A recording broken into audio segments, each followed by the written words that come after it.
పునర్విభజనపై CM Chandrababu focus. తమకు న్యాయం జరిగే వరకు పోరాటాన్ని ఆపేది లేదంటున్న పోలవరం నిర్వాసితులు. ఇలాంటి టాప్ 10 ఏపీ వార్తలు ఇప్పుడు చూద్దాం. రాష్ట్రంలోని జిల్లాలు, డివిజన్లు, మండలాల పునర్విభజనపై మంత్రులు, అధికారులతో సీఎం చంద్రబాబు సమీక్ష జరిపారు. గత నెల 27న జిల్లాల పునర్విభజనపై ప్రభుత్వం ప్రాథమిక నోటిఫికేషన్ విడుదల చేసింది. దీనిపై నెల రోజుల పాటు అభ్యంతరాలు స్వీకరించింది. మొత్తం 927 అభ్యంతరాలపై మంత్రులతో సీఎం చర్చించారు. డిసెంబర్ 31న తుది నోటిఫికేషన్ ఇవ్వనుంది ప్రభుత్వం. టీఆర్డీఏ ప్రధాన కార్యాలయంలో 3-మెన్ కమిటీ సమావేశమై రాజధాని ప్రాంతంలోని రైతుల సమస్యలపై చర్చించారు. జరీబు, అసైన్డ్ భూములు, రాజధాని ప్రాంత గ్రామాల్లో మౌలిక సదుపాయాల కల్పనపై ఎంపీ పెమ్మసాని, ఎమ్మెల్యే శ్రావణ్ చర్చించారు. రైతుల సమస్యల్ని వీలైనంత త్వరగా పరిష్కరించాలని అధికారుల్ని ఆదేశించినట్టు సమాచారం.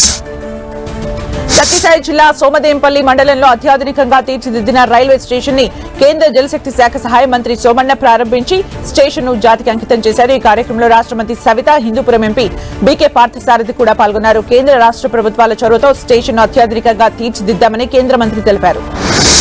తిరుమల శ్రీవారిని ఇవాళ ప్రముఖులు దర్శించుకున్నారు. తెలంగాణ మాజీ గవర్నర్ నరసింహన్, కేంద్ర మంత్రి కృష్ణపాల్ గురుజార్, డిఆర్డీఏ మాజీ director general Satish Reddy, cricketer Karan Sharma, సినీ నటుడు ఆకాశ్ దాస్ నాయక్ శ్రీవారిని దర్శించుకున్నారు. అల్లూరు జిల్లా కూనవరం తహసీల్దార్ కార్యాలయం వద్ద పోలవరం నిర్వాసితులు ఆందోళన నిర్వహించారు. అధికారుల నిర్లక్ష్యంతో తమకు అన్యాయం జరిగిందని ఆవేదన వ్యక్తం చేశారు. అర్హుల లిస్టులో ఉన్న నిర్వాసితుల పేర్లను అధికారులు తొలగించారంటూ నిరసన తెలిపారు. తమకు న్యాయం జరిగే వరకు పోరాటాన్ని ఆపేది లేదని నిర్వాసితులు స్పష్టం చేశారు. నెల్లూరు జిల్లా కలువాయి మండలాన్ని తిరుపతి జిల్లాలో కలపడాన్ని తీవ్రంగా వ్యతిరేకిస్తూ జేఏసీ ఆధ్వర్యంలో చేపట్టిన రిలే నిరాహార దీక్షలు 19వ రోజుకు చేరుకున్నాయి. ప్రభుత్వం కలువాయి మండలాన్ని నెల్లూరు జిల్లాలోనే కొనసాగిస్తామని స్పష్టమైన హామీ ఇచ్చే వరకు ఈ దీక్షలు ఆగవని జేఏసీ నాయకులు తేల్చి చెప్పారు. గుంటూరు జిల్లా మంగళగిరిలో మహిళా కమిషన్ చైర్మన్ ఆయిషా మీరా తల్లిదండ్రులు కలిశారు. గత 18 ఏళ్లుగా ఆయిషా మీరా కేసులో న్యాయం కోసం పోరాటం చేస్తున్నా ఇప్పటి వరకు తమకు న్యాయం జరగలేదని వారు ఆవేదన వ్యక్తం చేశారు. నేరస్తులకు శిక్ష పడే వరకు తమ పోరాటాన్ని కొనసాగిస్తామని ఆయిషా పేరెంట్స్ స్పష్టం చేశారు. విజయవాడ కనకదుర్గ ఆలయాన్ని ఏపీ సిపిడిసిఎల్ విద్యుత్ నిలిపివేసింది. విద్యుత్ శాఖకు దుర్గగుడి 3 కోట్లకు పైగా బకాయిలు ఉందని 2023 ఫిబ్రవరి నుంచి బిల్లులు చెల్లించడం లేదని అధికారులు చెబుతున్నారు. నోటీసులకు స్పందన లేకపోవడంతో పవర్ కట్ చేశామని తెలిపారు. అధికారుల నిర్లక్ష్యంతోనే బిల్లుల చెల్లింపులో ప్రతిష్టంభన ఏర్పడిందంటున్న దేవస్థానం భక్తులకు ఇబ్బంది కలగకుండా జనరేటర్స్ తో ప్రత్యామ్నాయ ఏర్పాట్లు చేసింది.